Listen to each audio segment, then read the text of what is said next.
High Tales of History is for mature audiences.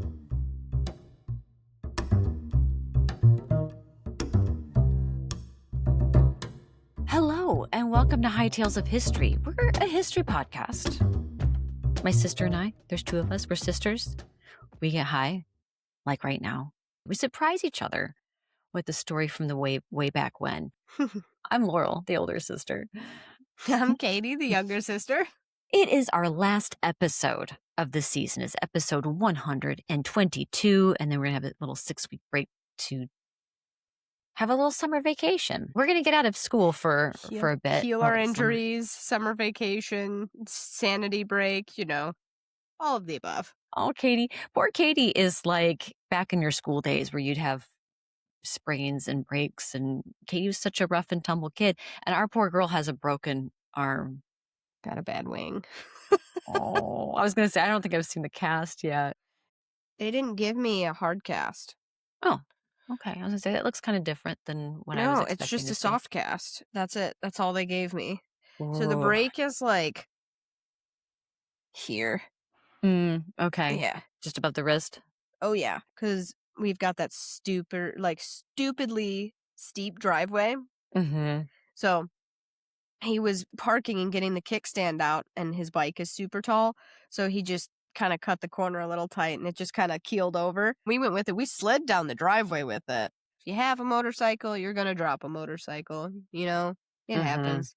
You just prefer not to drop it on a driveway with like a 45-degree angle that you're going to like fall and slide down. Your driveway is... Dude. Crazy. Yeah. So stupid. My driveway should be on like American Ninja Warrior or some shit. I fucking hate that driveway. It's one of those things where like you hit the driveway and then you immediately are like straight up at like a 45-degree angle. Like, and you have to, and you're already down a hill on like your street you live on. You're down a hill and you have to turn, and then you have to like, too much. Yeah, there's too much going on. It's too safari vehicle. Yeah, it's too safari. It is. It is. It's a wild time. And I hadn't broken a bone since I was like 9. This is funny. This is the 3rd time I've broken this wrist. It's the same one. It's the same one, dude.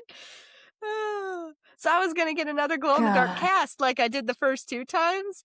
And it's just like, well, you really don't need it. And it's kind of more expensive than like, because where it's at, it won't like move, I guess, if I don't use it.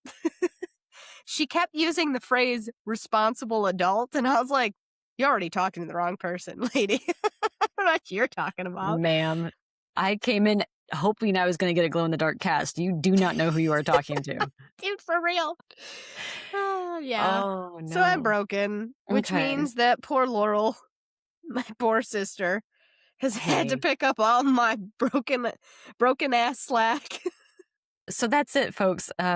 Katie would have been the one closing out the season tonight, but due to her broken arm, she wasn't able to write anything. So I am doing the episode tonight, but I was like, Katie, I cannot do it without you. I mean, like, I was like, depending on how you feel, like if we need to get a guest or something, we can, but like, I'll just get stoned. It's fine. Yeah, I was gonna say, I really feel like you would have enjoyed this, and I didn't want you to not be a part of it. I never want to miss, for the record. When I do, it's usually in great sadness. Mm-hmm.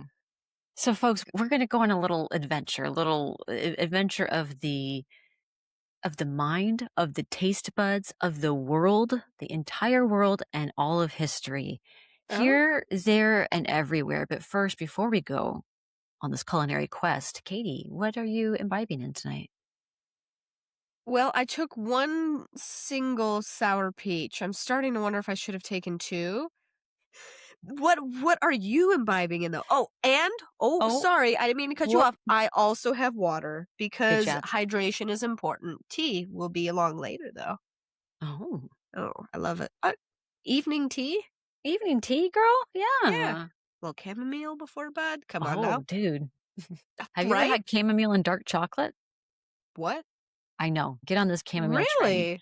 Chamomile is great, right? It has like a very specific, taste. Herbal to and it as well. Floral. Mm-hmm. It's very floral in my opinion, but very comfortingly so. Getting the higher percentage cacao of chocolate, little dark chocolate bar. and then you break off in little squares or whatever. You break off little bite-sized pieces of it. So you have that, like, on your tongue, and then you have a little sip of chamomile tea. Oh, get out of town. Get Really? get the fuck out the door. Yes. I mean, hey, folks, get in those comments and let me know if you try it, but I think it's really good. Yeah. It was a thing I had discovered by accident a few years back, and Really? yeah, So what big surprises fan. me is flour and chocolate, but I Mhm. guess I shouldn't. I'm gonna try it tonight, just so Okay. you know, because Yeah. I keep those little, like, those, what is it, Lily? The, like, those, like, I don't know, they're fancy chocolate, dude, that passes Blake's vibe check, which is also a quality check, but would Mhm. quality is also a vibe. So, Mhm. like, so it passes Blake's vibe check, so it gets bought. I use them in my mochas in the morning. Yeah. But yeah, I'm gonna have to try that chamomile and dark chocolate. Let me know what you think. I will text you immediately. Please let us know. Caramel and dark chocolate. And, I did not mean for this to happen. We did not set this up, but that kind of Oh, goes nicely with where we are headed tonight on our culinary adventures. for real? For real, Okay. actually, yeah. That's also, like, sometimes I'm impressed at our ability to segue. Yeah, We've got this weird, like, telekinesis. Let's keep it, dude. It's totally fine. it's fine. Um, Before we segue into the story, though, you gotta tell everybody what you're imbibing in, because we got Oh, off on yeah. evening tea. Thanks. Oh, I got so excited about tea, and Dude, I was I like, "Hang on, understand. chamomile." I'm gonna Um, go try it immediately with my homemade banana pudding I made yesterday. Yeah, do you know how easy pudding is to yeah. make? It's just milk, couple of egg yolks, sugar, and some cornstarch. That's it. And Hell then at yeah. the end, as it starts thickening up, then you just throw, what is it, tablespoon of butter and vanilla in. Dude, I'm gonna try and make a chocolate one. So I'm gonna have half of, like, like, normal Mhm, vanilla pudding, and then I'm mhm, gonna do, so I'll do the wafers, and I'll do the banana, I'll do a little vanilla, banana, mhm. possibly a double layer of banana, and then I'm going to put in a chocolate layer of pudding, banana, vanilla, and then the wafer, and then, of course, the homemade whipped cream on top. Like, don't you think that would be fire, though? It absolutely would be. Whew, thank you. Yeah. Yeah. All right, cool. Sorry. I just had to, like, run that idea by you because nobody else gets as excited about my snack ideas like you do. No, I'm about that. I wanna know everything about it. I want you to call me and describe the flavors that you are No, getting. better yet, I'll just drop one off for you. Like, what? Call you? No. Food isn't as good if you Tell me what it can't tastes share like. it. Okay. Bananas and chocolate. Well, I didn't wanna put you out, you know? But, No, dude. yeah, okay. We all gotta know. Uh, what was this? Oh, you know what? See, so I was so excited about the chamomile and dark chocolate, and then also now the pudding, I have no idea. I still have not told you. Sorry. Um, I've Amen. had half an edible, and Uh, then I just took the other half of one because you said that you had 2 peach things, and I'm like, "Well, now I gotta go and do something He's about like, that." well, okay. All right, So then. we'll see. I'm already feeling it. But, Um, dude, hold mm, on. yeah, Not only are we getting on a magic carpet ride, Steppenwolf, no, you're okay. taking us on a culinary quest. A culinary quest. Get on our magic carpet, get out of Dude, you know my how I dreams and just into my car. Get in yeah, the backseat, baby. What were you saying? Yeah. yeah. I was just on the Steppenwolf and you're on that, but I was like, that's Cleosha. cool. Let's go on a culinary quest. Let's go running through the sands of time in our hourglass to go back.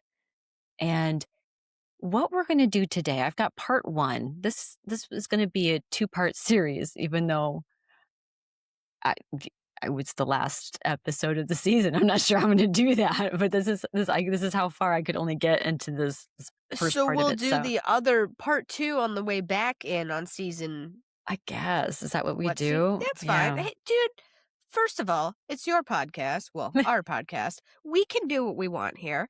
Okay. Also, on another note, they do that shit in movies and, like, Lord of the Oh, Rings, hello.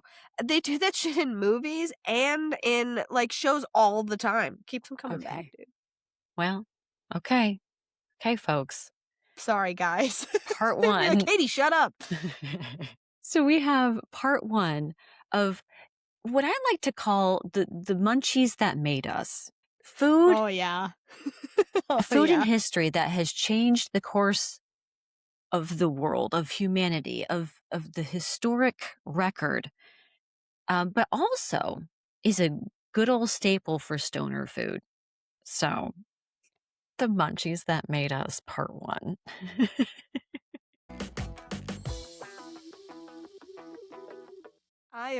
I like to call these ideas when you have a good Yes. idea. Hmm. Woo! Yeah. Everything. Actually, some of my best recipes have happened that way. Just love to, like, imagine different, like, snack combinations. Is that weird? Like, it's just, Mm-mm. like, such an enjoyable task. No. I like hearing about your various snack combinations. I would like to try said various snack combinations. So this is just part one of the staple foods of the munchies that made us. These are the ancient foods, the ones that started the civilizations.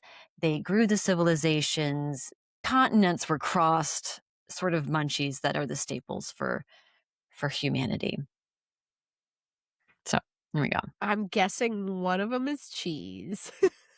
Okay, well, that's a really great thing to bring up because this is a list that I thought of. You could agree with some of it, disagree Sure. with some of it, all of it, none of it. You could think I've got like the best foods in my mind. They're like, wow, Laurel, you really thought that. They're like, thanks, I did. I really thought Thank you. about that. I I sat with did. it. But these are all things that I feel like when they hit the scene, they changed the course of humanity. It either changed the way um, geopolitics happened or how human beings actually lived and then, became settled people. I don't know what I'm trying to say there. Anyway, Domestic. domesticated people. Yes. Uh, yeah. The first one we're going to go to is bread, because bread is really the story of civilization and how it began. So, get in your magic phone box time machine, Ted, and we're going to go to the Fertile Crescent, the cradle of civilization. So, humans, they hunted, they gathered, they moved, and after the last ice age, which was about 12,000 years ago, wild grains and things that grow from the earth started coming up in abundance. And there was no place that was more abundant than in the Fertile Crescent. But before it's the Fertile Crescent, we're going to go back to even earlier humans. So our evidence of the earliest made bread is actually a somewhat recent discovery. In 2017, at a dig site in what is today Jordan, they found bread. They found bread. It's dated as far back as 12,500 BCE. So it's 15,000 years ago. And what prepared the same way that's been found in the oldest settlements that have domesticated grains. So they found this bread in a stone fireplace, which is rad as it is. And this little settlement and where this fireplace was had been created and used by a civilization called the Natufians. And the Natufians, they're cool. They are a semi-nomadic people who lived across the area of, what became then the Fertile Crescent and is now Palestine, Jordan, Lebanon, Israel, Syria. So like that specific section of West Asia or the Levant, that area. The Levant. The Levant, right? It's like the Fancy. Mediterranean area. Although the domestication of grain and what would be considered like the agricultural revolution, right? We get you remember that? You remember that back in prehistory, that sort of time? Agricultural revolution. Now that won't happen for another 4,000 years from when this bread was made. But archaeologists were like, damn, dude, that's bread though. Still bread. And this changed how historians thought about the agricultural revolution. That initially it was like farming came first and then we figured out what to farm. We figured out what to do with the grains after that.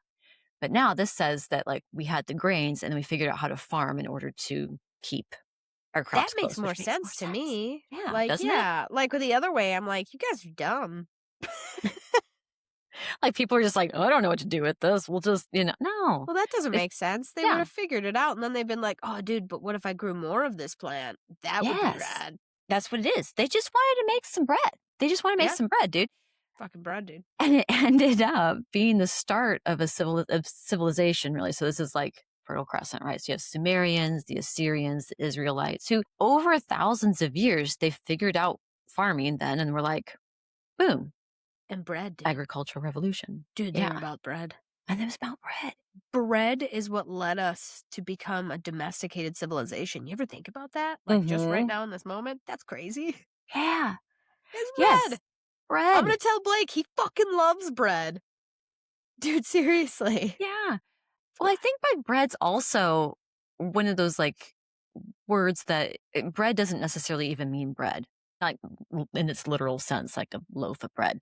Like you could say, Yeah. let's get this. I don't think people say this anymore, but they'd say, like, let's get this bread, Whoa. the money that I buys lived when that was things. said, so yes. Bro.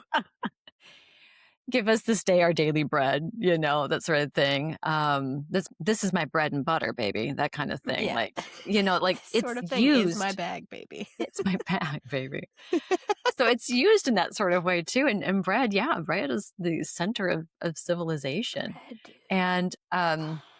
And with this discovery, again, like 4,000 years after this bread was found, or it was dated to, we have the agricultural revolution. And all that meant is before that, people would find these wild grasses like the wheat and things like that. Yep. And they Yep. were like, right, pick it, forage it, take it back home. And Yeah. then they're like, yeah, thousands of years later, they finally figured out how to cultivate and get things to grow a certain way and get the right strain of seed that's going to grow well and all those sorts of things. And they figured it all out. And boom, 9,000 BCE, we get the agricultural revolution and the domestication of grains.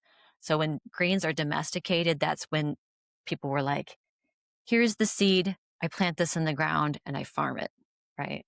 Not just like, oh, I'm going to go gather some grains, make a bread. No. How do you make that come back year after year for yourself? Dude, so much easier to have it like right out your back door as well instead of having to go like walk and get it. Mm-hmm. I'm just saying, it's a lot easier. A lot easier. A lot easier. And depending where someone lived in the Fertile Crescent, one of these three grains were planted: emmer wheat, einkorn wheat, and barley. All of them are native to this area. And what's better is they are self pollinating. So it's like, not only do they not have to go and It's as forage easy as for it them, gets. yeah, not only have they not go, they don't have to go forage for them, but they're also like, wait, you mean to tell me that all this really needs is water and sunshine, and it will pretty much do its thing, for the most part. It kind of is self-sustaining. What a miracle! What a gift from the gods! And when people have regular access to food, maybe even have a surplus, they don't starve to death. Babies live, populations grow, cities become established, cities grow and become a whole civilization and empire and so on and so forth. Also, they don't have to work as hard with farming, so they're not having to go out all day long to hunt and forage and leave home and come back to a camp. Look at all this free time. Look at all this free time we have. We're going to develop some skills. You're really good Yeah. at weaving. That's cool. What if you learn how to do that better and you could like start making baskets for us and things to put our Right? extra wheat in that we have all this extra Produce, wheat dude. for? Produce. Produce. What? Oh, you're really good at like Farming? figuring out how to like, yeah, farming. You're a farmer now? Yeah. Cool. Ooh. Yeah. But I mean, Excellent. think about it. Then Pottery? you would bring the animals in. You know what I mean? That Like also they start happens. domesticating animals, you'd be like, whoa, Mm-hmm. there's an idea. Yeah. And all Just these making me things, want to play Age of the Empires, man. all these things happen. Yeah. But how did they eat it? They soaked it in water and then they poured it into a paste, kind of like its own little dough, and they would pour it out flat onto a rock over a fire. So they go, and it would make flatbread, like naan, like those sorts of breads, like real None. flatbreads, and they would just bake it like that, and then boop, Yep.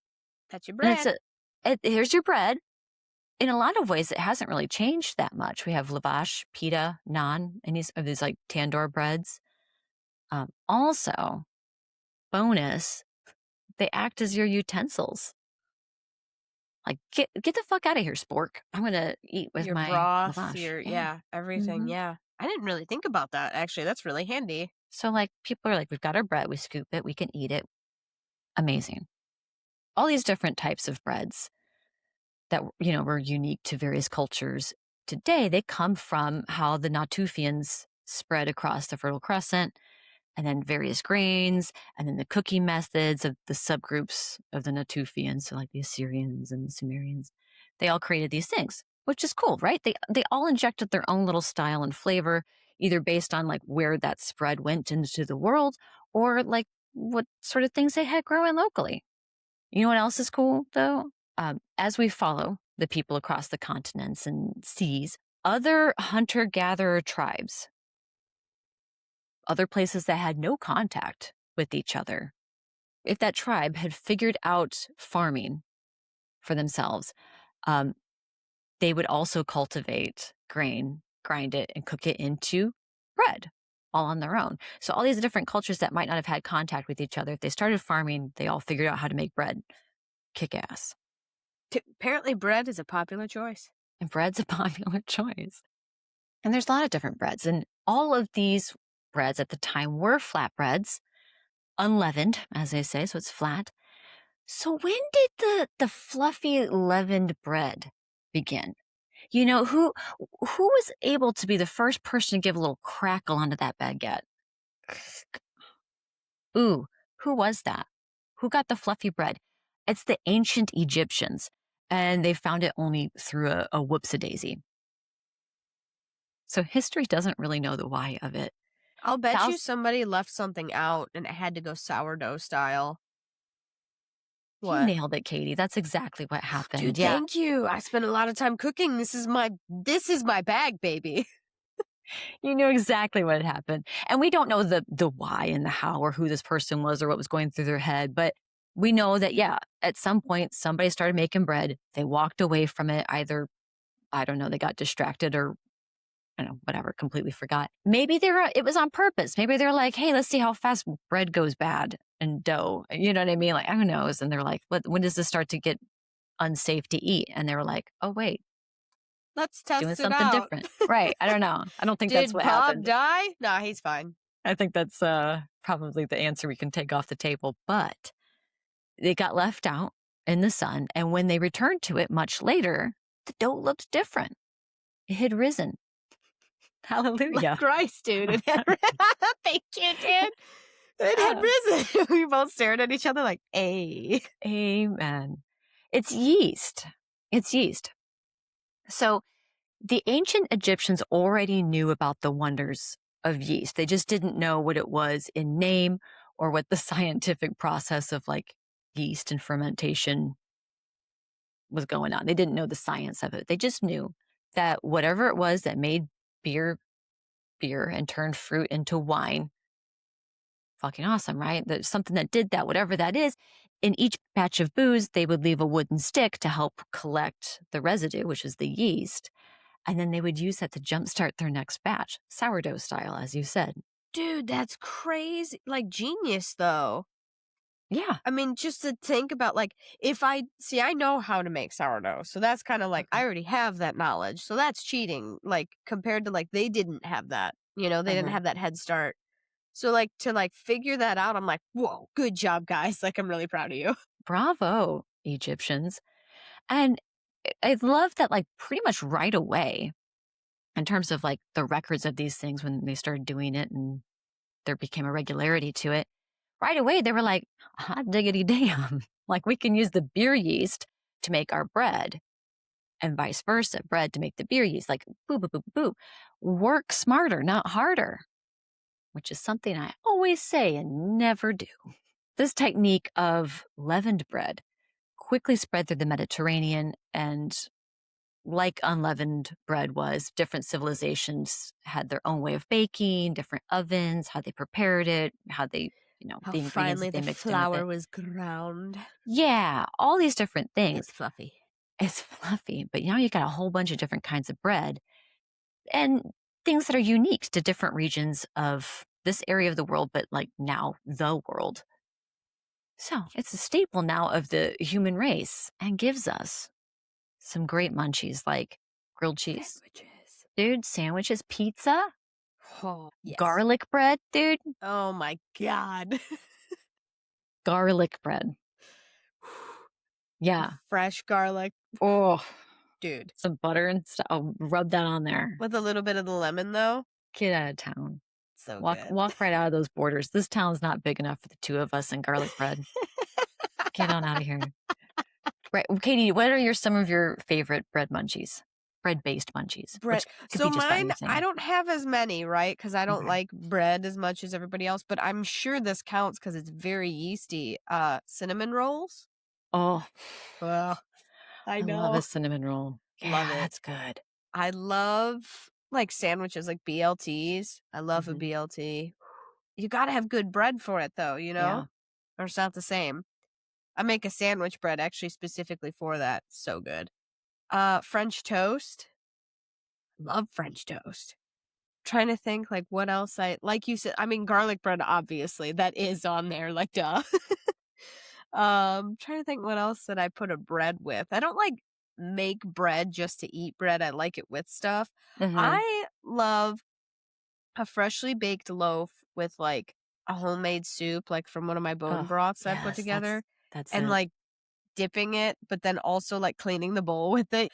That is ingrained into our DNA. That motion, you're like, this is too good. 2 is too good. And you know what? Do you remember the first time that you were ever told that bread bowls existed? Yeah, I think you told me. I You was like, mean you're gonna what? take a hunk of bread here, Uh-huh. cut a circle in the top of it. It's all fluffy and soft and pillowy on the inside. Magical. And you're gonna fill that with the soup? I And I can could eat the soup eat it. and then the bread and the whole bowl? It is too much.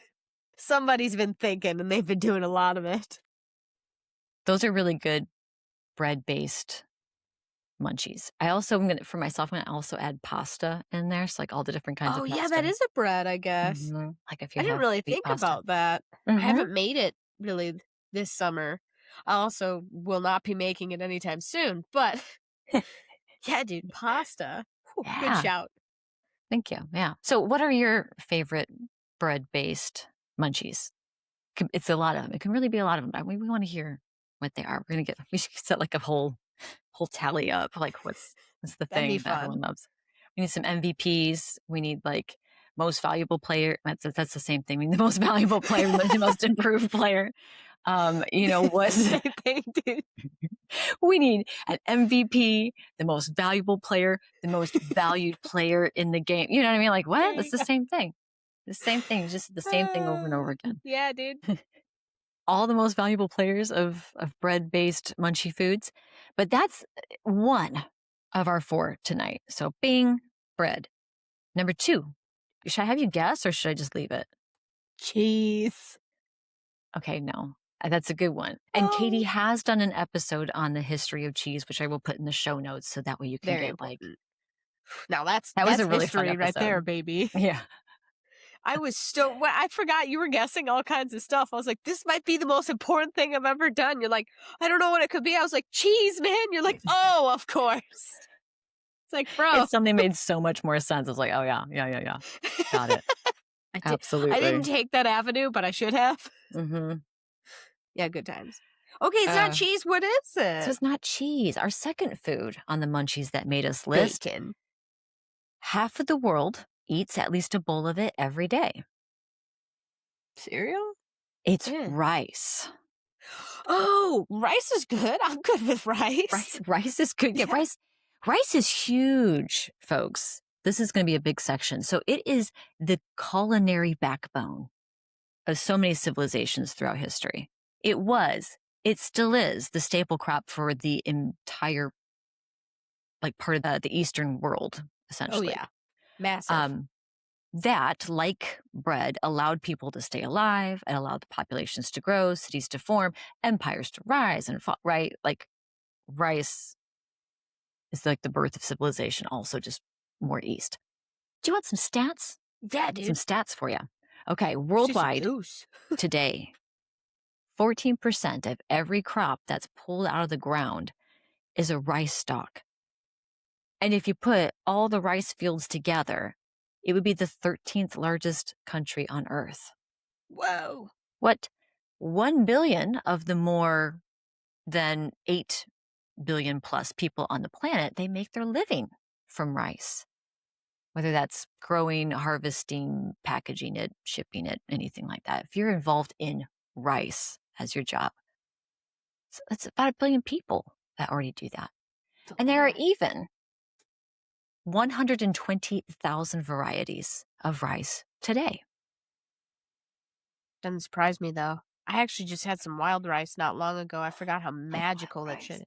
Dude, I made a red Mm. wine, uh, beef stock, wild rice risotto.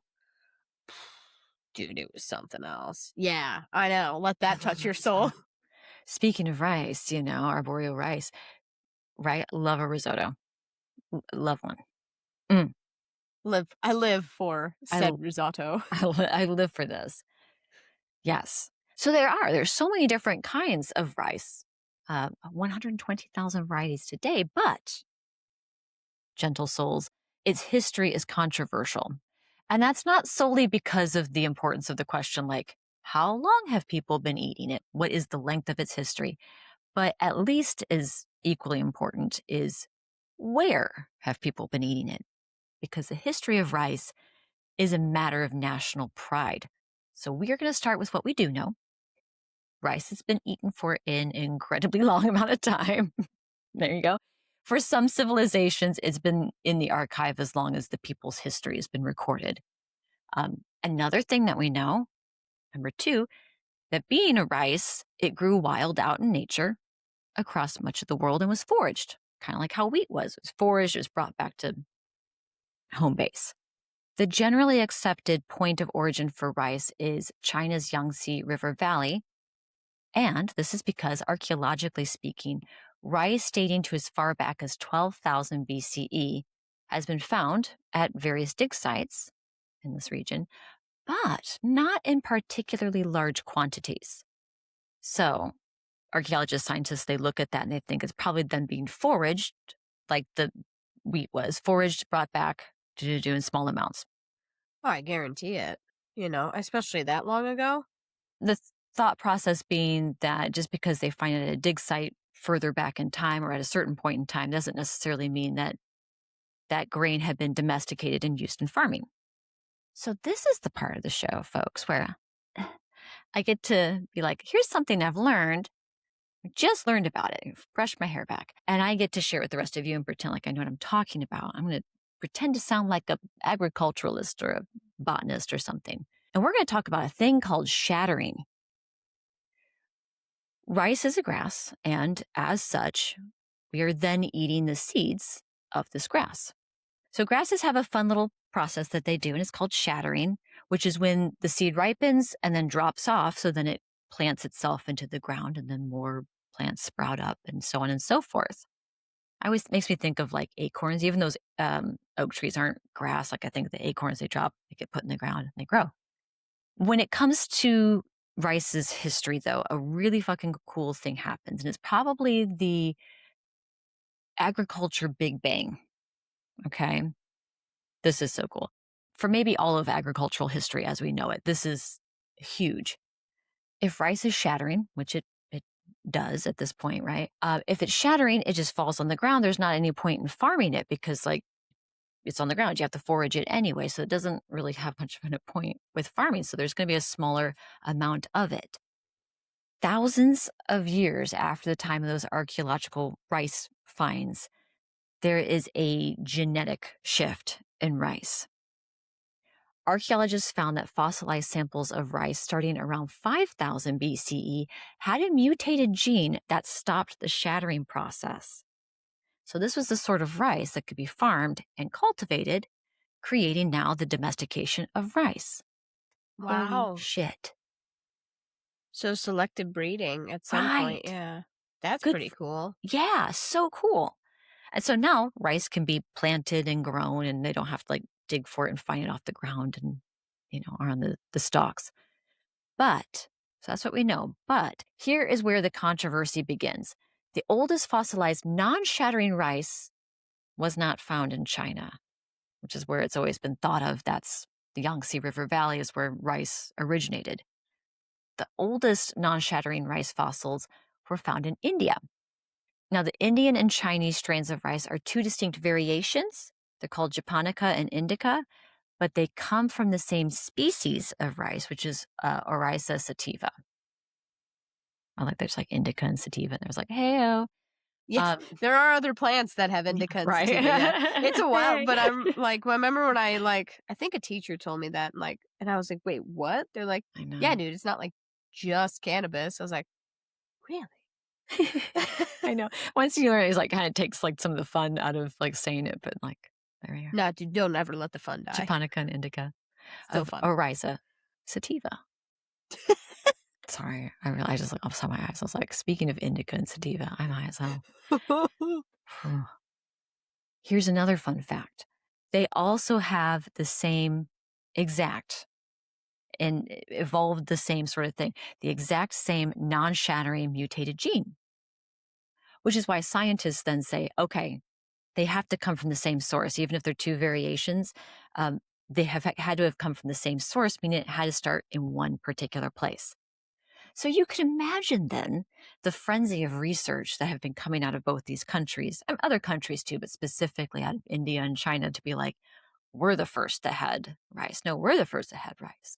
So to be as neutral as one can possibly be, I guess, people then often look at a theory that was put forth from an American research team who in 2011 genetically mapped over 100 variations of the Indian and Chinese rice strains versus wild rice in these areas.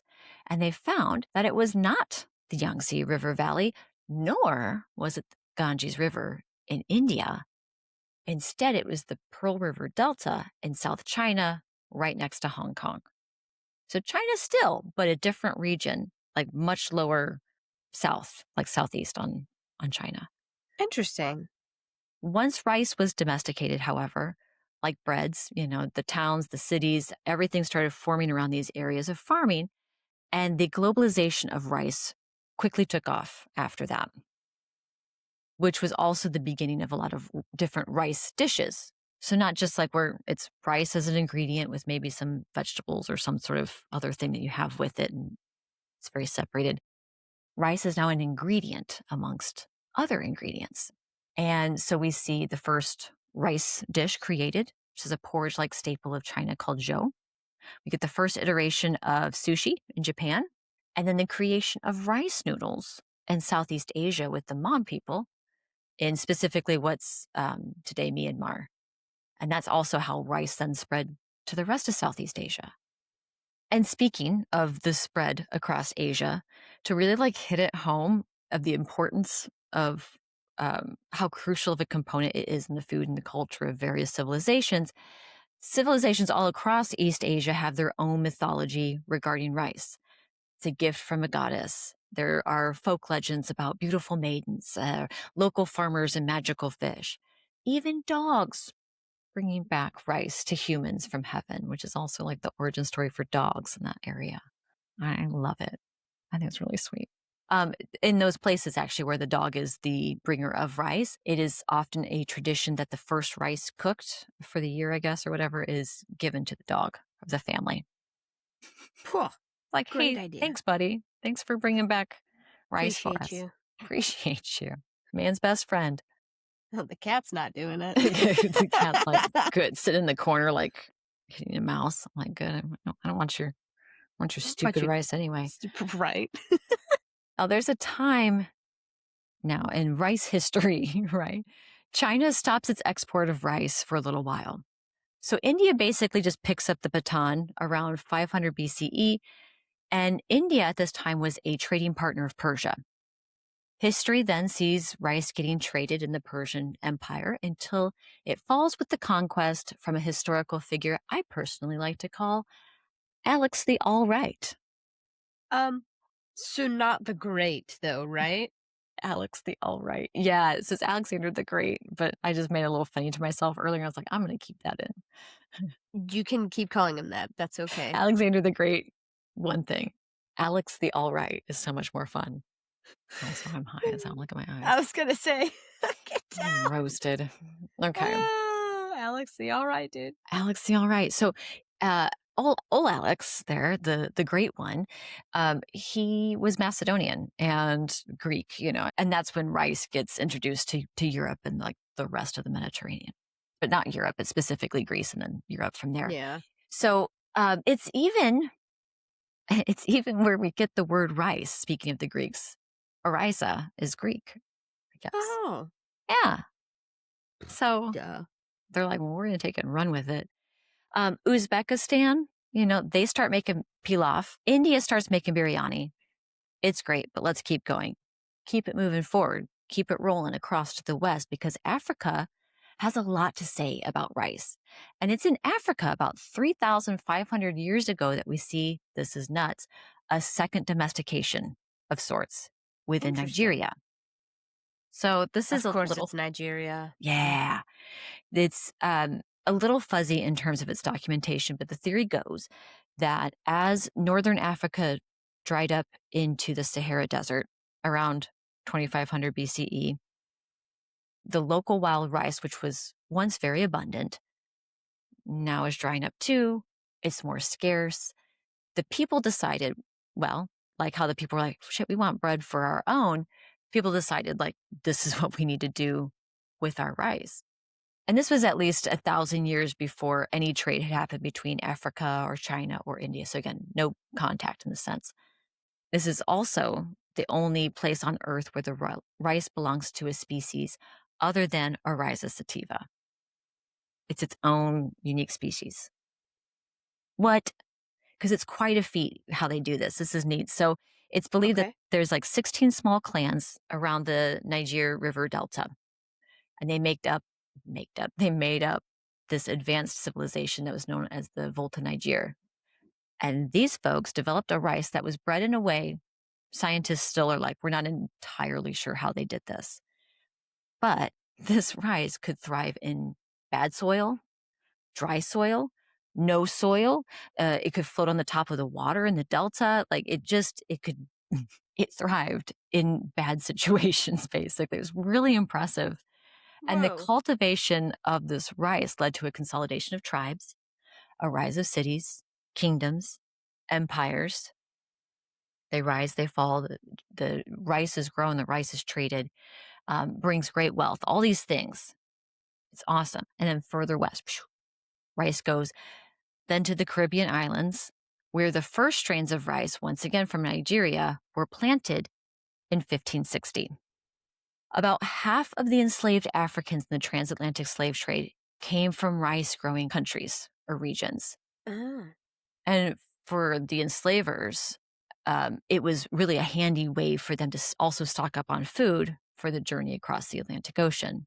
They're in these rice regions, they get some rice along with, you know, Trafficking humans. trafficking humans, exactly, to bring them across the Atlantic. And according to oral history and some historical research, enslaved African women who, back in their homeland, were frequently, or at least in, was it Ghana? I think it's on all the countries in this area. They were the selectors of the crop. They would go like, okay, these are the seeds that we're going to keep. This is what we're going to plant on. This is the good stuff. This is the not so good stuff. They were like the keepers of the seed knowledge. And um, there are stories that women would often hide grains of rice, even black eyed peas as well too, within their braids or like in the folds of their clothes.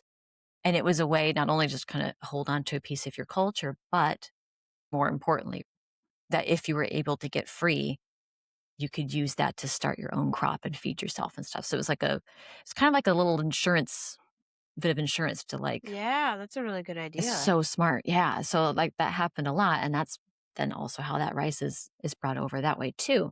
Similarly, rice is spread across South America and goes up into Mexico from Spanish and Portuguese colonizers.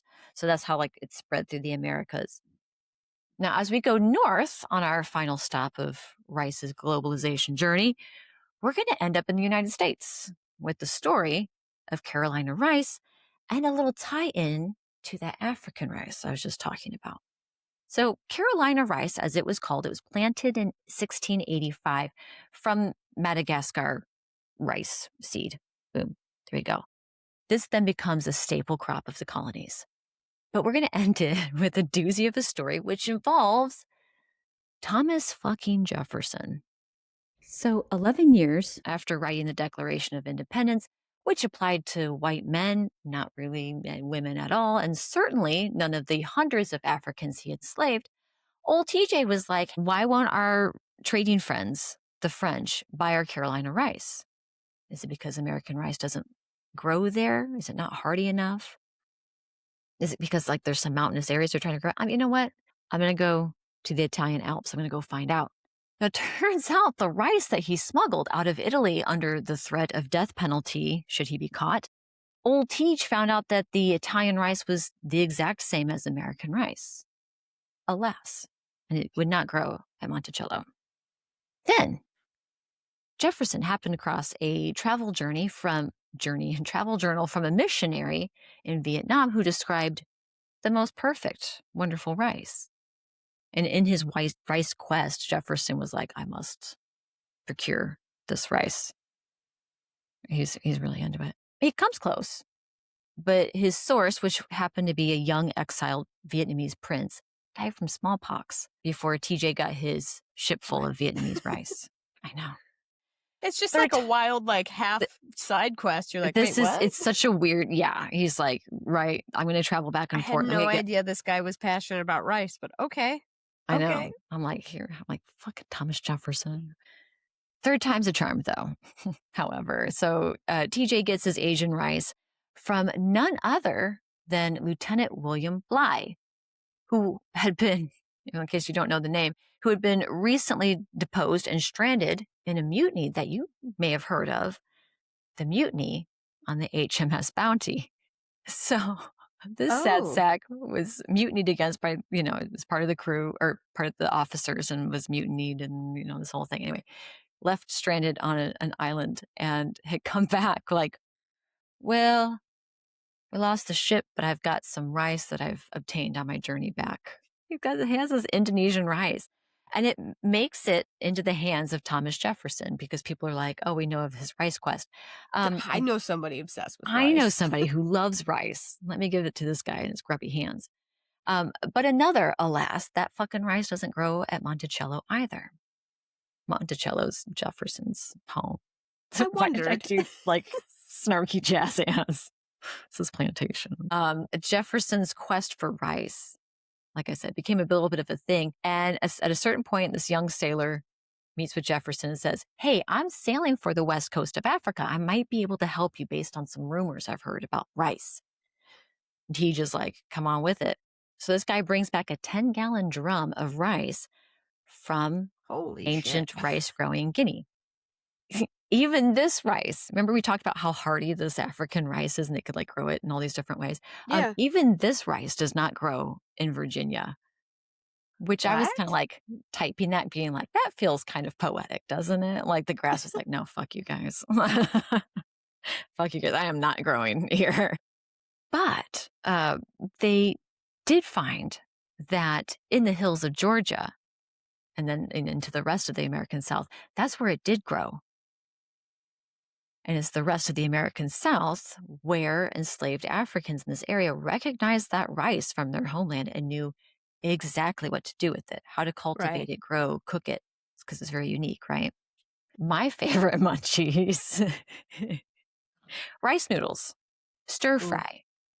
Or you know what I mean? Stir fry, this could be a loose term. It could be literally like an Asian stir fry, or it could be like, I'm just going to put a bunch of random shit with some rice in a bowl, and that's burrito bowl, dude. Yeah, I love a good, I don't know what you call it, Spanish rice?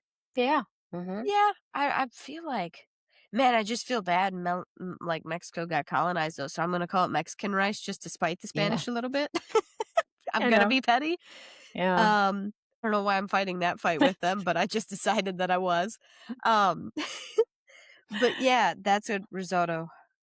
I love risotto. It's so good, dude. Do you have a favorite kind of risotto? I always make it with mushrooms and some sort of wine and like just really good broth. I just like a really savory, warm you up. Like risotto like has the same effect on you as like a really good soup. You know?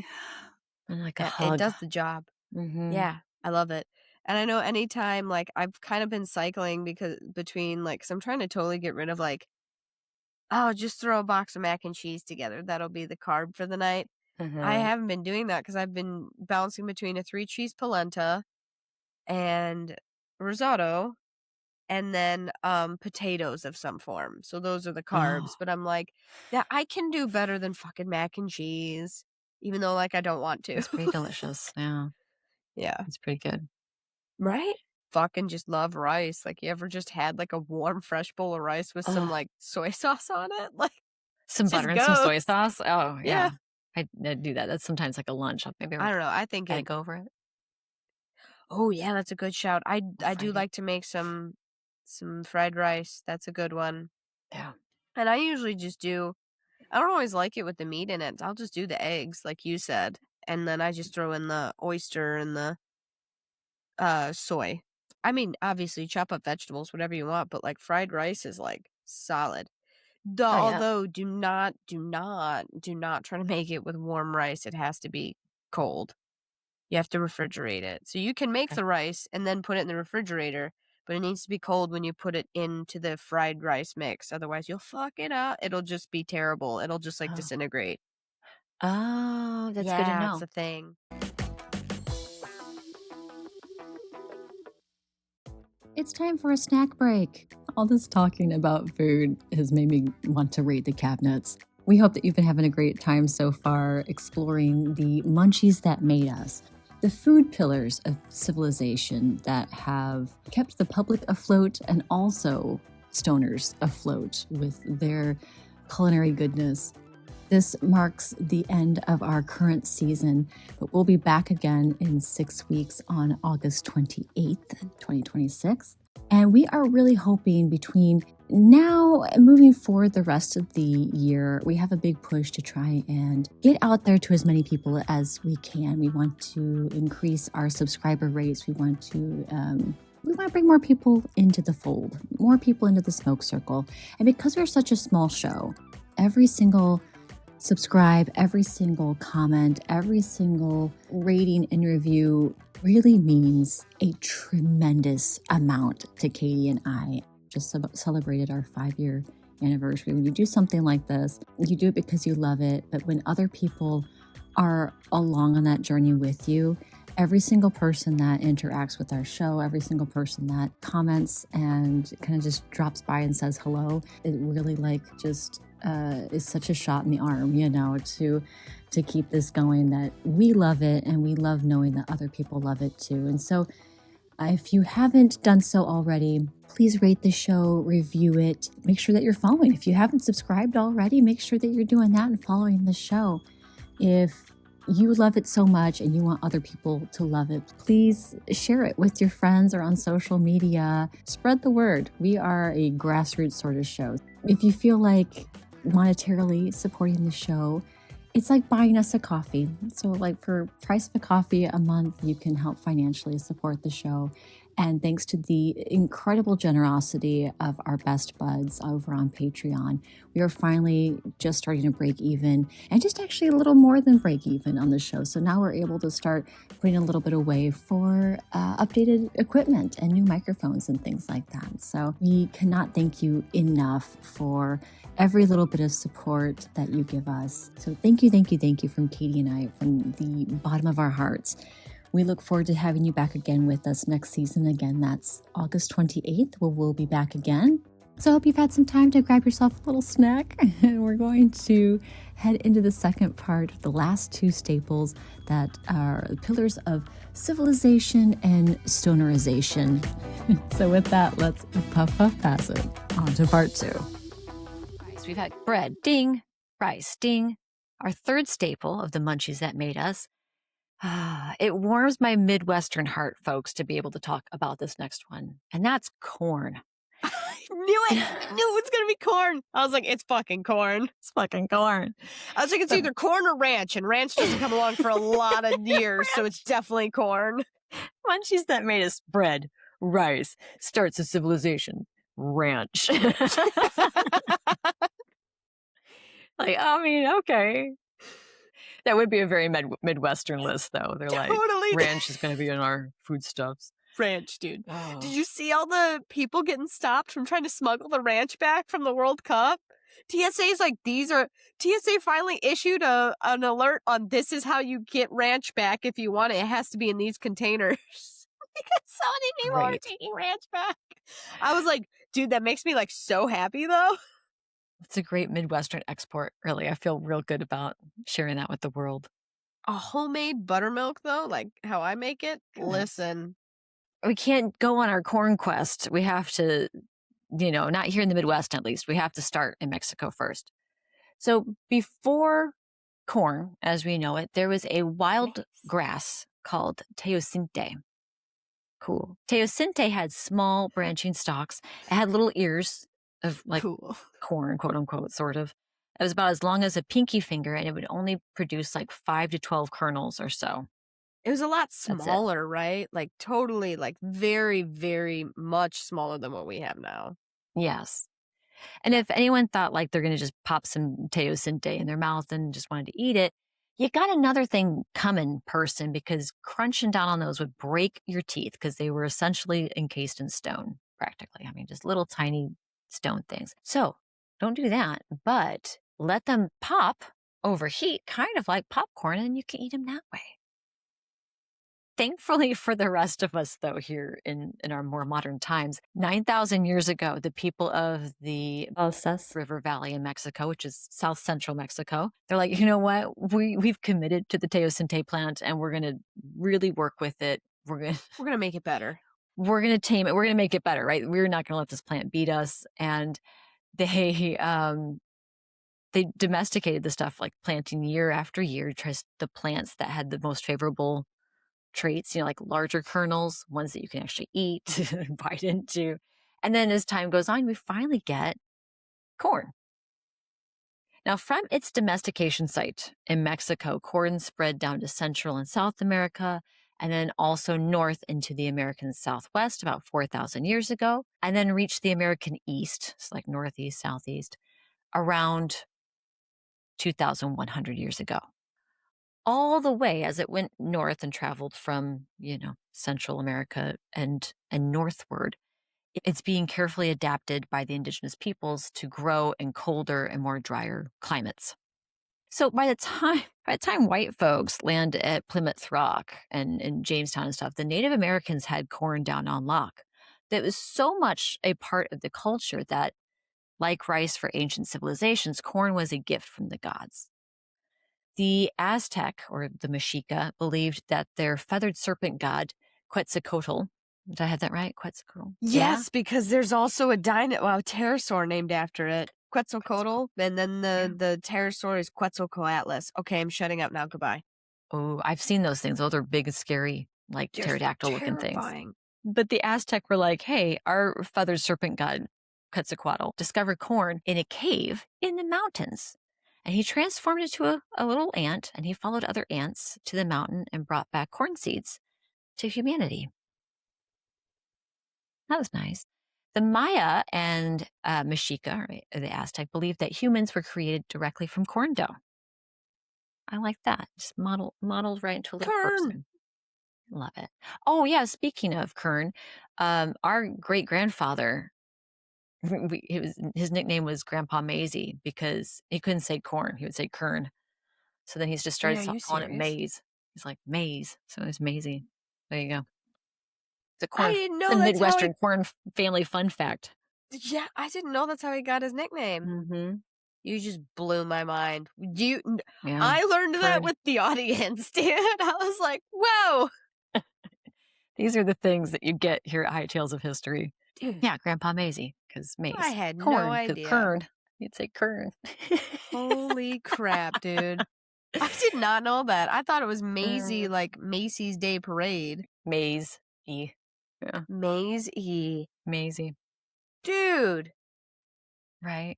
Audience, I'm experiencing, I am the voice of the audience right now. They might also be like, cool anyway. Sorry, dude. We're the captains here.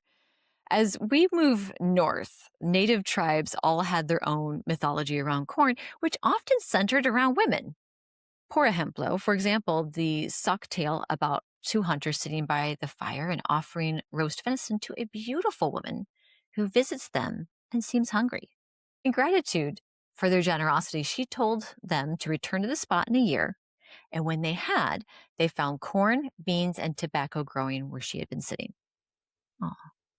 And Abenaki legend goes that when living alone, like this man living alone, he was lonely, he wanted company, and he's visited by a beautiful woman, also again, beautiful woman, who tells him to set fire to a field. And then once it's burned over, whoa, folks, drag her by the hair across it, across the burned earth. And he was like, no, I can't do that. And she's like, you have to do that for the good of mankind. It's for the greater good. I know. And if you do so, I will remain with you as a constant companion. So he's like, all right, I'll do that. After he drags her across the field, she tells him that the grass will have something that looks like hair coming from them when they are ripe. And then she vanishes. And he's probably like, oh man, what? She just said she was going to stay with me, you know? Later, the corn grows. And as it's more ripe, then he recognizes the silk of the corn stalk as the woman's hair and feels comforted knowing that's how she's always with him. I Okay. don't know. That's still some bullshit, dude. I know. Like more women being the center of corn. Furthermore, we get the Corn Mother, who's the first woman of the Cherokee. She fed the people. She protected the people. Her sons killed her out of suspicion, like this dark magic, witchcraft. She instructed them, similarly, to drag her body across the ground, and wherever the blood Enough with the murdering. My touched God. the soil. I It's know. just- Leave women alone, for God's sake. Touch the soil. The corn grew, and that forever fed the people. So the Corn Mother forever fed her people through the planted corn. For the Iroquois and some other northeastern tribes, corn is part of what is called the Three Sisters: corn, climbing beans, and squash. Now, we talked about the matriarchal society of the Iroquois in episode 48. That was when it was like how Indigenous women helped inspire the women's rights movement or something like that. Anyway, matriarchal society. Women were the life givers, not just for humans, but like life on earth. They grew the crops. And these crops were planted together, like in the same soil. The corn grew tall and not only produced its own crop, but gave a place for the climbing beans to grow. The beans put nitrogen in the soil, but made the corn more sturdy for the wind and bad weather because it's like wrapped around it. And then the squash down low, they had big, wide, prickly leaves, and it was a natural blanket of shade to help retain moisture and not let weeds grow. Also, the little prickly leaves kept the critters out. All these things were working together. And corn was the crop that native peoples taught to the earliest colonists, so those silly fuckers wouldn't die. But, and these days, corn is everywhere. It seems to be in every fucking thing. We, Katie and I especially, live in the land of the corn. We've got corn, we've got popcorn, we got corn starch, corn syrup, ethanol for biofuel. We have corn that we eat as humans. We have corn that we don't eat as humans. That's feed corn. That goes to the livestock. Most of the corn, or nearly all of it, I think, in America is GMO in order to resist pests and be able to grow larger and hardier. Also in America, you'll frequently find it as one of the top 3 listed ingredients in just about every processed food via corn syrup, cornstarch, all the things. High fructose corn syrup. High fructose corn syrup. All the corn. A lot of corn. More and more corn. My favorite corn-based munchies, though. I love some popcorn. This is a weird one. I like buttery, salty popcorn, but I like to eat it at the same time with water. So I put a couple popcorn bits in my mouth, and then I have water, and then I kind of smash That is the weird. melting popcorn to the roof of my mouth. That is really weird. Do other people don't do that? I've never heard of it, but now I'll take a poll. I didn't know that was a poll I needed to be taking, but I will. Okay. Yeah, that's weird. I don't think I'd like the texture. I think that would bother me. I'm very strict if I'm going to be drinking a liquid, that's what's in my mouth. If I'm going to be snacking on a salty delight, that's what's going to be in my mouth. There's not going to be a mixture. Okay. Do you Yeah. think you'd be able to do the chamomile and dark chocolate then? Probably. Chocolate's different, man. Okay. Chocolate belongs with everything. Kind of like cheese. Sure. Yeah. Oh, what are the... I thought it was a corn-based thing. It might not be. Actually, it might be like a barley or a wheat. Honey Smacks? Oh, yeah. I was gonna say breakfast cereal. That was a what I corn was... thing, yeah. That or literally Corn Pops. Corn Pops. Yeah. Yeah. Just even some like buttery, salty corn on the cob. You know what I mean? Ugh, Just some sweet as a corn. Midwesterner, yes. Yeah. Elotes. Oh, dude. Yeah, that touches me like tender. Corn. Well, like I said, I had 3-cheese polenta. I use cornmeal and a lot of Yeah. cornbread. I home make my own cornbread. Whoa, that shit is fire. I sweeten it with a little bit of brown sugar and molasses and honey. Oh my god. I mean, popcorn is solid. I love like snow caps or like light milk chocolate with popcorn. I love that. That's one of my favorite Oh. things. You ever put snow caps in there? Oh, I'm no longer Snow allowed to caps are the buy. most disappointing of the movie candies. Next What? to I love snow caps. yeah, next to like Good and Plenty. Ew, gross. Oh my god, Good and Plenty's terrible. That's the worst one. Oh, no, I don't think snow caps are that bad. Blake doesn't let me buy snow caps anymore because he was sick and tired of waking up with them stuck to him in bed. Because I go to sleep The little with beads. the box. Yeah, the Oh, little no. beads. He like had them like stuck to his back. He goes, "Baby, what is this?" I was like, "I think it's from the snow caps I was eating last night." He's like, "No more." That's also how shredded cheese got banned. Blake. Okay, in my defense, I was just roasted. I literally fell asleep clutching the bag. I must have rolled over with it because Blake had this. I mean, that doesn't feel good. You got those teeny tiny little dots all like, Yeah, and it's pressed into dry, your so it's skin. hard. Oh.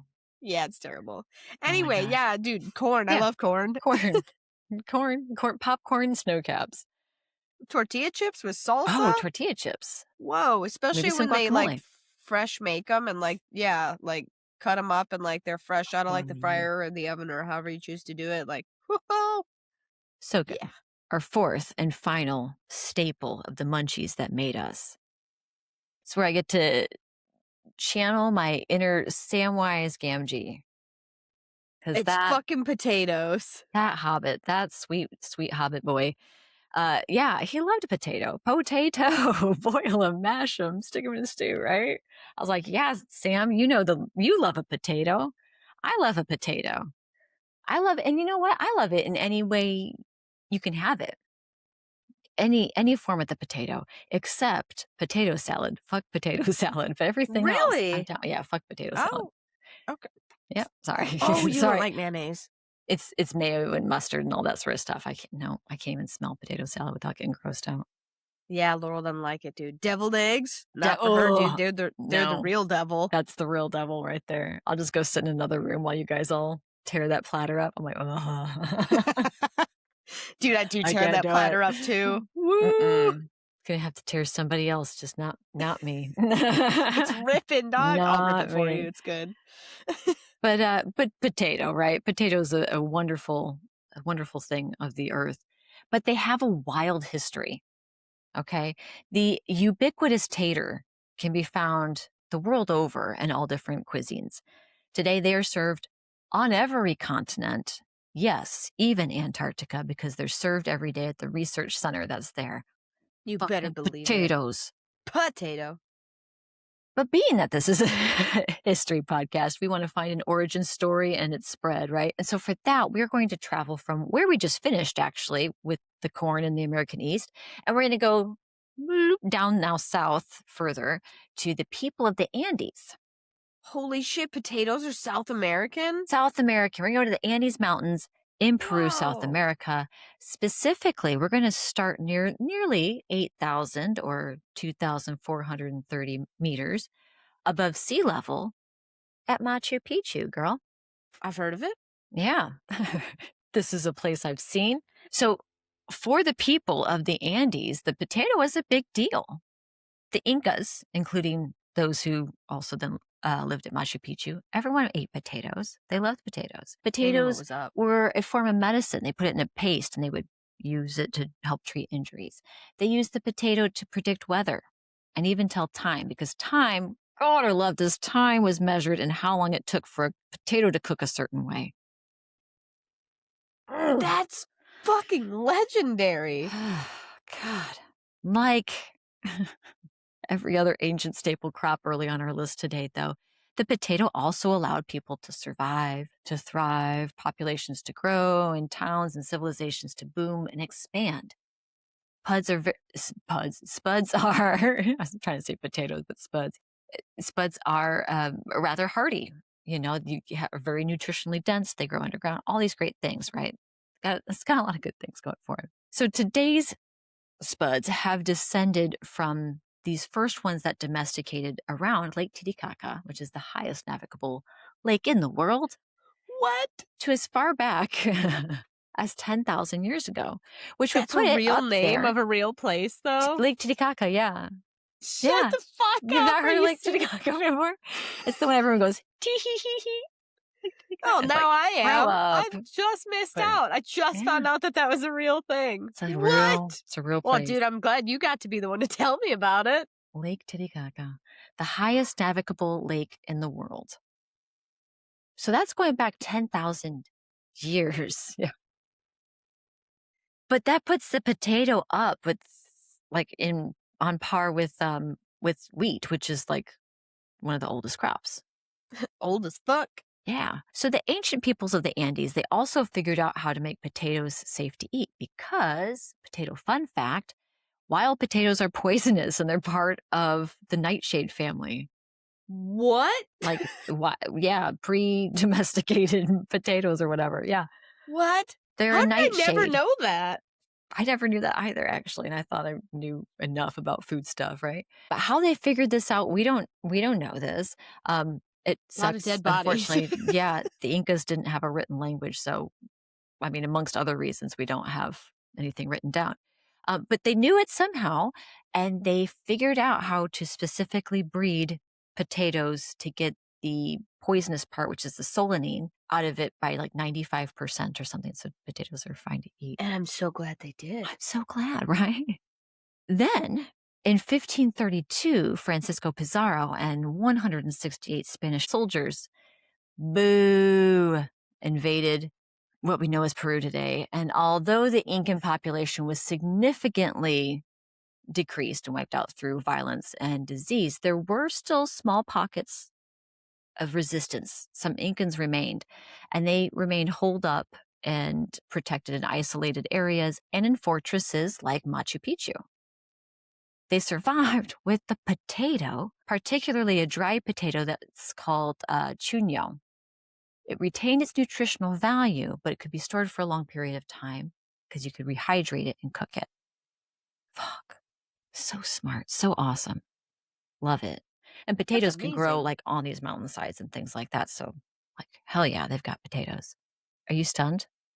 Yeah, like that was, like you said, a wild history. I was like, yeah, no, that's wild. Like, I That's didn't so know cool, right? any of that. Yeah. So with the Spanish down in South America, this is when Europe first comes in contact with the potato. Now, once again, it's important to note that the Incas, as well as like other peoples of the Andes, did not have a written language. So while I am quite partial to some patatas bravas, when a colonizing country wipes out an entire civilization, you doubly lose out, especially when they don't have any writings. You can't have like any sort of scraps of knowledge.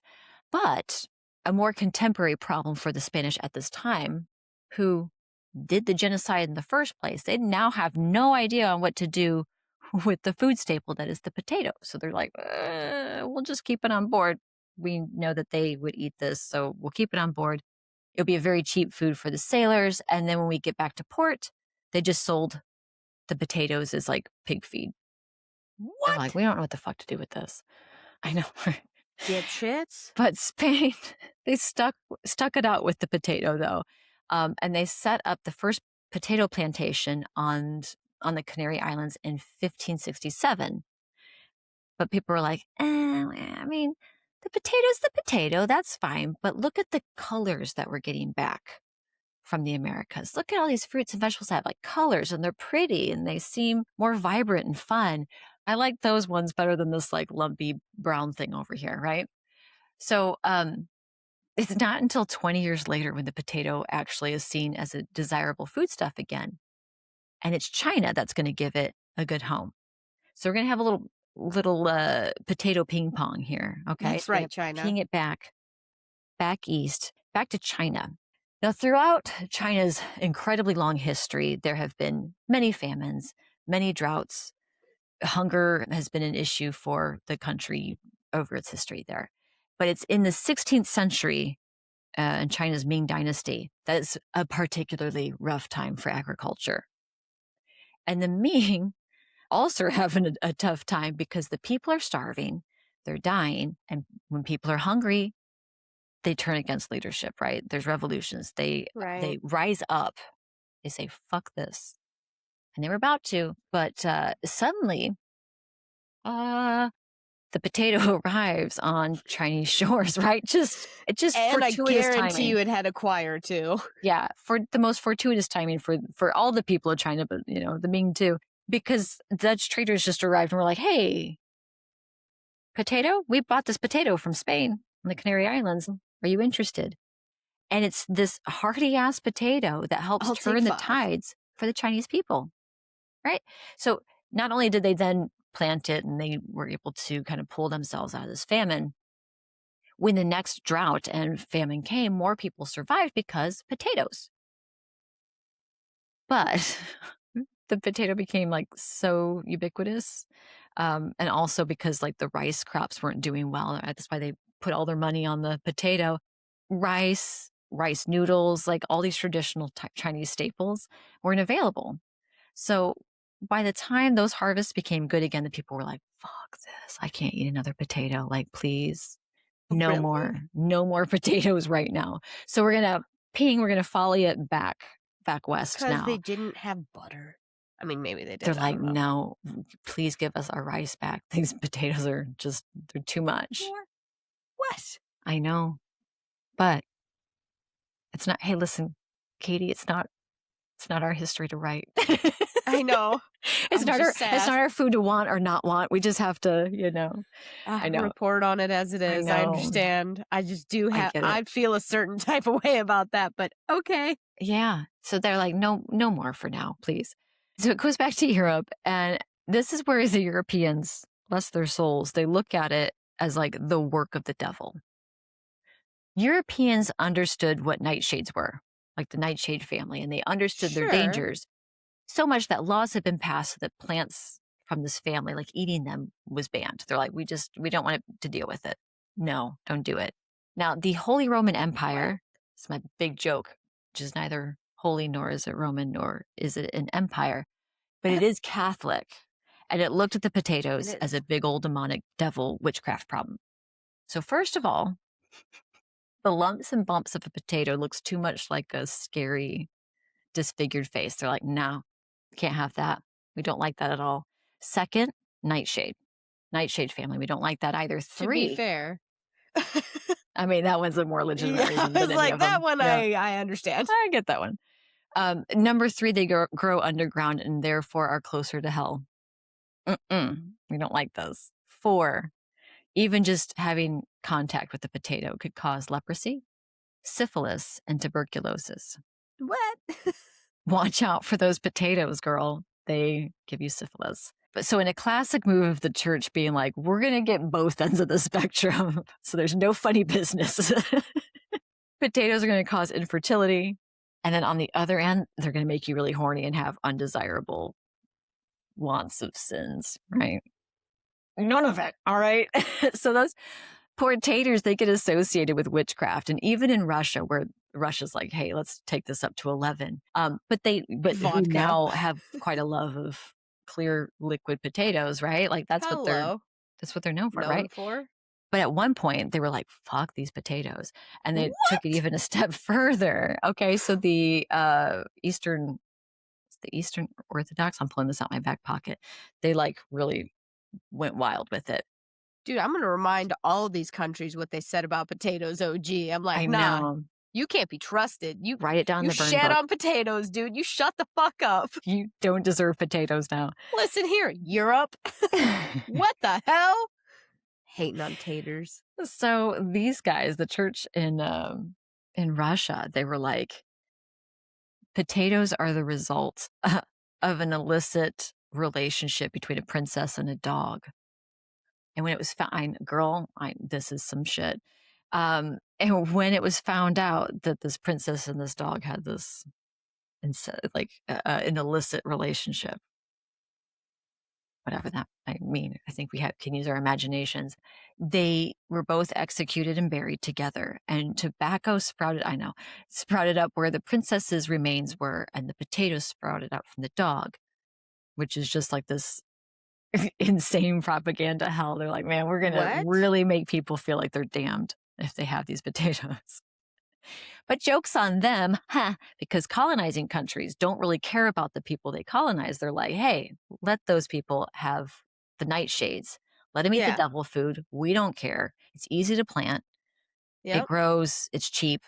Get it over there. It also feeds a lot of people too. So India gets the potato. From there, it spreads to the rest of Southern Asia. Tried to get back to China. They were like, turn the fuck around. Turn the fuck around. Then it goes to Africa. Then England sends them to Ireland. The Spanish plants them back again in the New World. Dink, dink, bringing it all full circle. Take back your potatoes. But this is where shit hits the fan, though. So we've talked about the 7 Years' War here briefly in various episodes. Think of the 7 Years' War as like the First World War, in the sense that multiple countries got involved and multiple continents had fighting there. Speaking within American history, it's like when the 7 Years' War lands on these American colony shores, that's when it's the French and Indian War. This shit's everywhere. Right. I do remember this one now, yeah. So I always forget about this one. All the time, dude. I shouldn't, but I do. So it's 1750s Europe. Chaos ensues with this thing going on. With wars, food becomes scarce, or at the very least, there's at least more of it that needs to be grown and produced. There we go. Wow, that was really hard. Now, Frederick the Great of Prussia, he's looking at such a conundrum of like food, right? If I take my peasants' wheat to feed my military, the people are going to be pissed and they're going to revolt. And I can't deal with an uprising while I'm trying to face a war on both sides here on two fronts. This is too much. I remember lowly potato. It's got pretty flowers, at least. I know that, like... Does it? I didn't know that. Yeah, how about that? Oh. Let's grow this potato, basically. So that becomes the new peasant staple, and then the wheat is then harvested and given to his military. So there is some pushback, but with some good old propaganda, he got people on his side. So he basically created demand for it. Like, it was luxurious. Like, kings want them. They're like, oh, girl, if the kings want them, like, I want a potato. Like, that sounds great. Builds the hype. People are like, actually, potatoes are pretty good, too. Actually, they're good. Like, this is great. And then also, with war, unfortunately, like, fields and houses get ransacked. Like, people are looking for food and things, right? Because potatoes grow underground, they were frequently left alone because they're like, I'm just going to start digging them up? No. And take the stuff that's in the pantry. Maybe some apples. But people have food at the end of the day, with the potatoes. And so there's something to eat. So fuck yeah. The tides then turn in the war. Prussia comes back and takes prisoners along the way. And turns out, Europe, that if you imprison somebody from one of those other countries that think that the potato is going to give them syphilis and like steal away their mortal soul, right? And that's what you feed them in their imprisonment. And they're like, actually, it's not so bad. Also, I'm healthy. I came out of this healthy. Like, I feel nourished and I'm, hang on a second, something's not adding up. So like, cat's out of the bag. And you can't fool the people anymore, Catholic Church. So now They just wanted the potatoes for themselves. it's Don't let them released. fool you. It's out in the world. Bastards. Yeah. They were probably sitting there mashing them, laughing in delight as they buttered them tenderly. Get out of here. Get out of here. Well, everyone wants the potato. To this day, Frederick the Great is remembered as the Potato King. Dude, By heart. that's a title to Potatoes are have. left at his grave. Like, Boopity boop. Stop it. dude, potato. I know. Now let's move it forward into the 19th century. England's still not on board with the potato. Like, Europe's like, hey, we're on this tater train, and also the world, but England's like, no. They might have had good Enjoy reason your to, black though. pudding, bitch. Sorry. I know, right? Like, Right. turning your nose up at the potato for. It turns out there might be some reason for that, though. So, you remember Sir Walter Raleigh? You remember him with Queen Elizabeth I, and he was a buddy? Okay, anyway, so Sir Walter Raleigh, traveler. Anyway, he had the ear of the Queen, and he's like, oh, these potatoes are amazing. I see a lot of potential in them. I want to get the Queen on side with this as well too. So I'm going to personally take some back from this potato plantation in the Canary Islands. I'm going to bring some back to the Queen. We're going to cook them. There's going to be a special dinner. It's going to be great. He does not give directions to the chefs on how to prepare the potatoes. So the chefs are like,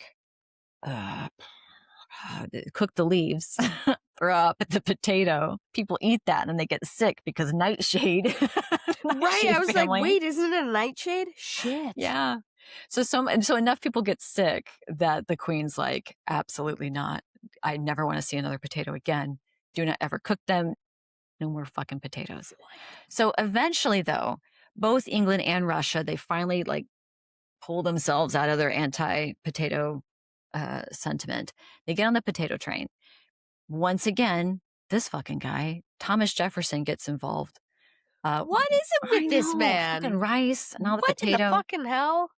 God, just leave shit alone. Leave shit alone. Just leave shit alone. Just go sit down. Shut up. So yeah, he gets involved when the potato comes to America. He's like, fuck, potatoes, dude. We're gonna have potatoes at state dinners.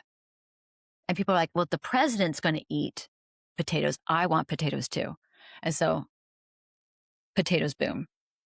America loves a potato. That's right. We just let that happen. And America's like, good. We don't need to be in this story anymore. Potatoes, right? Right. Yeah. But also like our love of potatoes is absolute and from the very beginning. So like, take those potatoes and run, America. In the 50 years after old Freddie the Great and his potato edict to the people, the European population doubled in those 50 years from 100 to 200 million.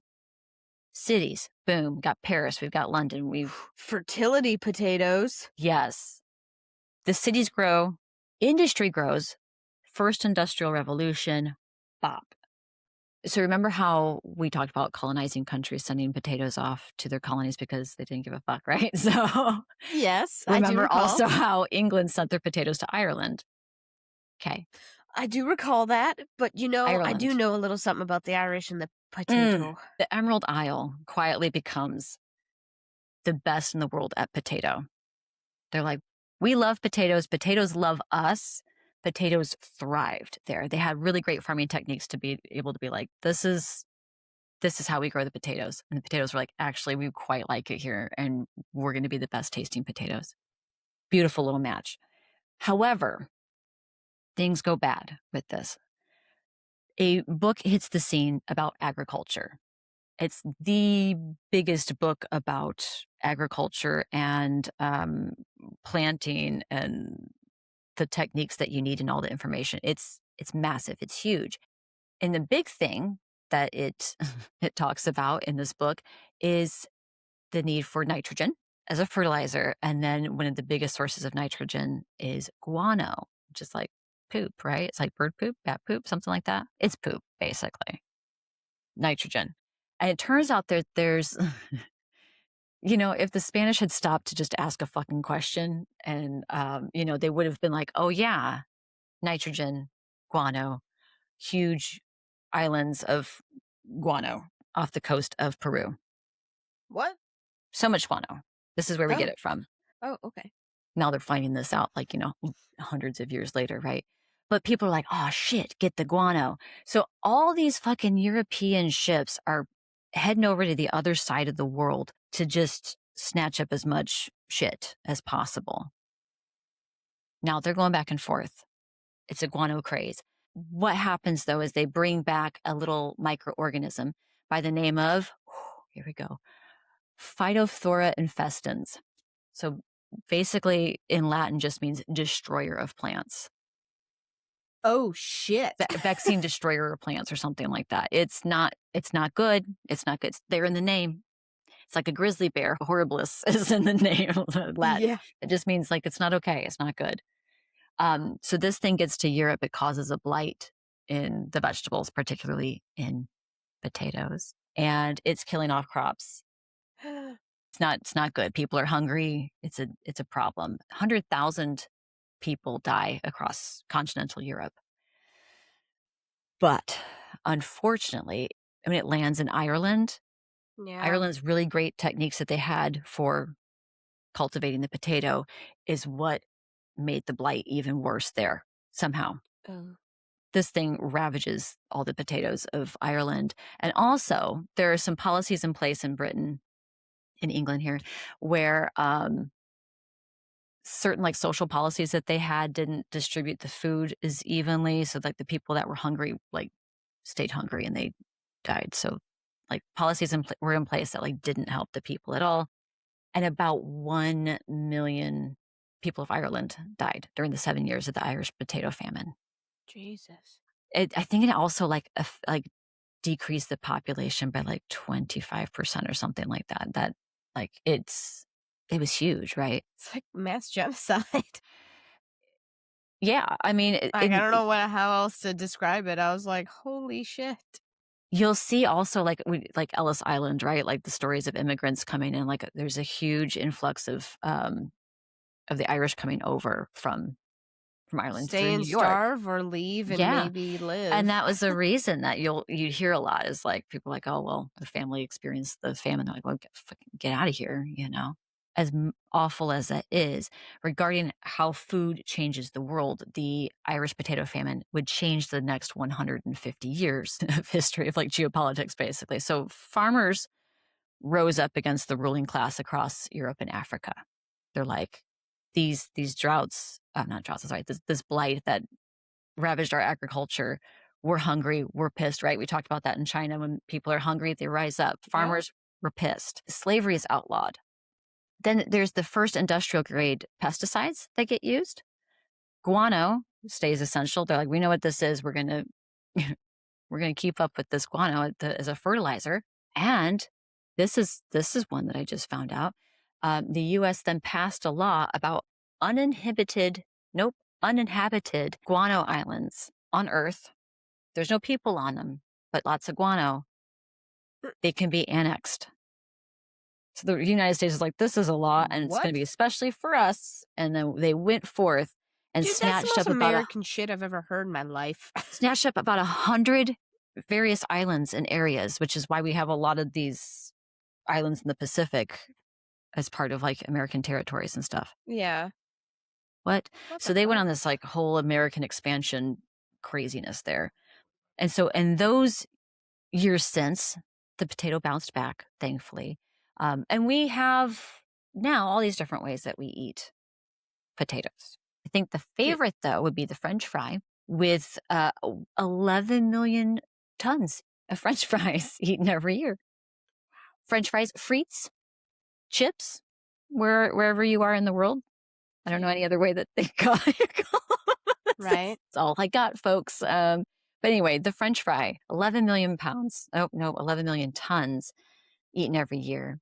And this is especially a boom when in 1921, White Castle. Do you know White Castle's from Kansas? I Midwestern didn't actually. fast food. I just learned that today too. Okay. So 1921, Kansas's White Castle. They started pairing hamburgers and French fries together for the first time. What? Genius. Do you know why White Castle has a beefier flavor? Why? They grind up beef liver in with the what do you call it? Ground Yep. beef. Yeah. Well, it's There you actually go. really good for you. That actually is more nutritious. But Yeah. hey, listen, if Good. I didn't know, Good. I'm Good certainly stuff. I'm not about to chop up a liver and eat it. I'm sorry, I'm not that hardcore. The texture would freak me out. But No. you sneak it in there, I'd be like, all right, man, like I'll Okay. let you do it. You Okay. can get away with it. But yeah, so lots of French fries, lots of burgers, lots of fries. A close second, though, in terms of most eaten, is the 7 million tons of potato chips or crisps. Ugh. Again, depending on where you are in the world. Right, Yeah. crisps, yes, indeed. Dude, I love me a bag of potato chips. Like, my God. And you know what? Speaking of the places where they're called crisps, there are superior crisps flavors in other places in the world. Sorry, America. But Yeah. you're telling me you can have, I don't know, prime rib and rosemary chip? You're like, what? What? Okay. Can you? Something like that. There's chips like that. Where the hell is that? I know. Korean barbecue flavor. I'm like, yeah, this is great. Thanks, UK. Thank you for that. Love Ugh. a crisp though. Love some potato chips.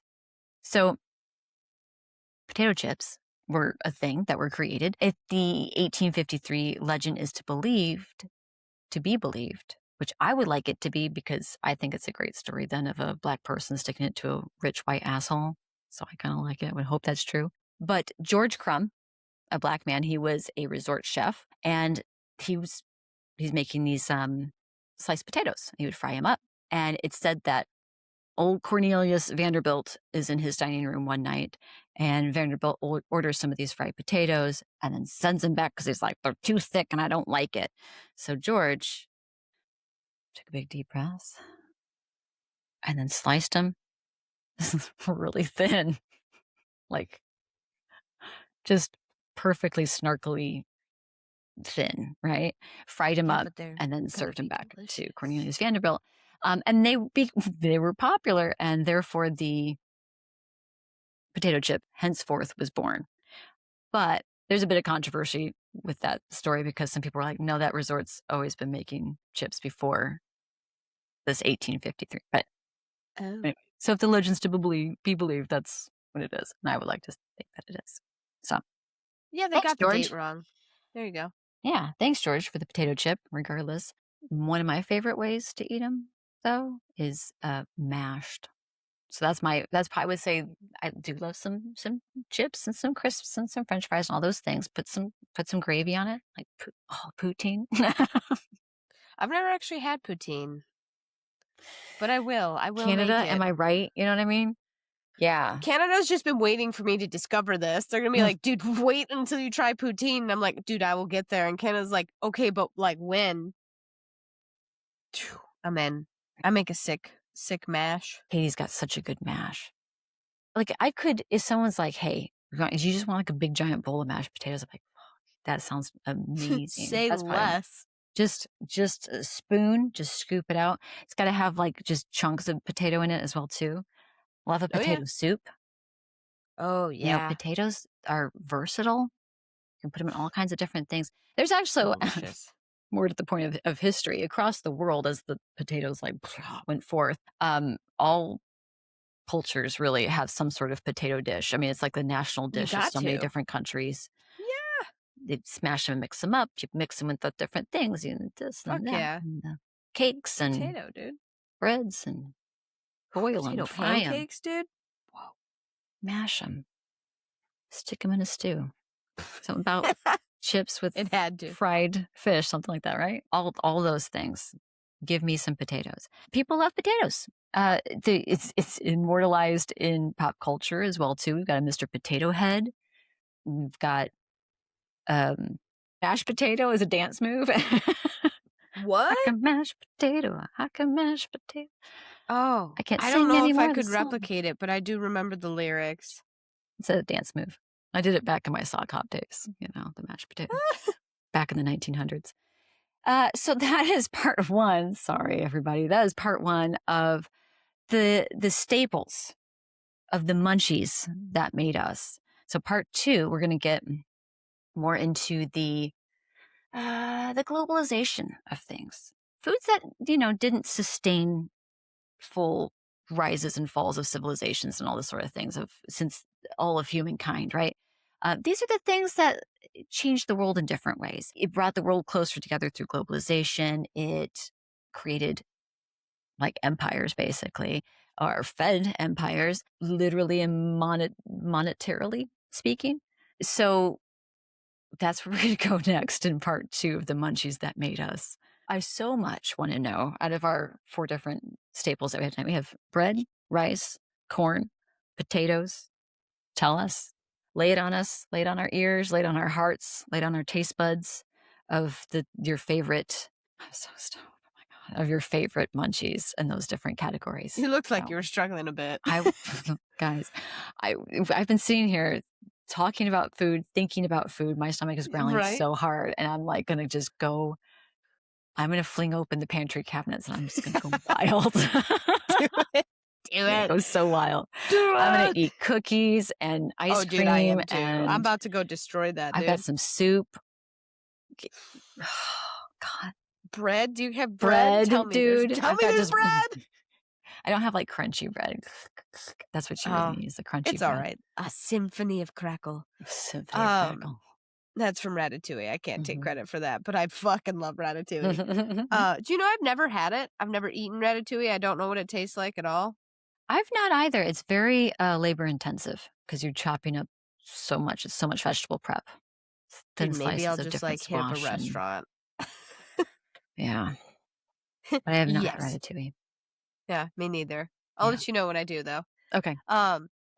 I think of all of those, like if I had to choose one that was my deepest love, well, we had rice, wheat. What was the third one? Bread, rice, corn, potato. Corn, thank you. Oh, I don't know. I love Midwestern girl. We love corn. I know. Like, my God. Like when I was at that catering job, my whole job one day at that big like dairy farm employee dinner was to just dunk corn in the bucket of butter. I was like, this is the best job ever. Dude, it was insane. It was incredible.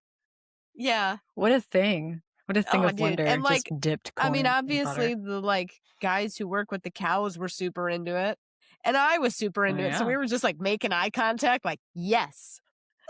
Making aggressive eye contact with that motion. Me. And believe it or not, he circled back around to the story. It was me and a shit ton of Irish kids that had come over for summer work.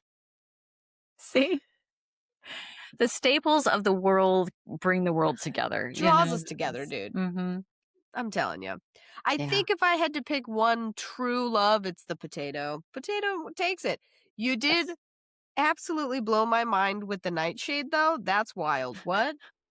He's like, the queen's going to love these potatoes. There's so much good that we can do with the potato. Let's send them back to Her Majesty and we'll have a special dinner. Why would you also not send instructions? Like, that's kind of important. Right? Hello. The poor chefs were like, I don't know what to do with this. They're just like, oh, well, I mean, this thing looks ugly as hell. You think you would cut everything open and, like, look at it? No. Well, maybe they did. Because an uncooked potato, I could understand. Yeah, people got sick. And the queen's like, I don't know what you thought this was, Walter, but this ain't it. You're wrong. Is this an assassination attempt? She's like, I'm pretty used to those. So tell us. Rounding it out. Tell us. My stomach's like, speaking of Munchies, please. Yeah. No, we're ready. We're going to wrap this up. We're going to wish them a good season. Hit them next season. Socials. And then let's hit that outro and let's fucking go, dude. We got snacks to eat. Go eat. Let's go eat something. Get it going. Folks, we have loved spending this season with you in the Smoke Circle. We look forward to having you back again in 6 weeks, which is on August 28th. 2026. We'll be back again for the next season. If you miss us between then and now, follow us on the social media. All of our social media accounts are down in the show notes below. Follow us, rate, review the show so you know when to come back. Get that alert. They say, hey, they're back again. Those wild and crazy girls, they're back again with their history and their weed. So do that. And hey, if you're like, I want to talk about more recipes and foods and watch some movies with those girls. They're a whole lot of fun. You know what? I want some extra content. You know what? I want to hear all these half-baked episodes. You can go over to our Patreon over on patreon.com/High Tales of History. That's also linked in the show notes. And you can help keep the lava lamps on for about the price of a coffee. You buy us a cup of coffee, folks. We'd love that. We'll see you again on August 28th. In the meantime, get money, get high, give love, and... Dude, love thy potato. That's what I'm going to tell you at the end of this one. And I'm going to tell you, I'm about to go hit up chips and dip like right now. Like that's happening, girl. Yeah, I might be on milk and cookies extravaganza tonight. Dude, hit it. Dude, it's ripping. Get going. Get out of here. We love you guys so much. Got the lunch. Get snacking. Get snacking. Okay, bye. Bye.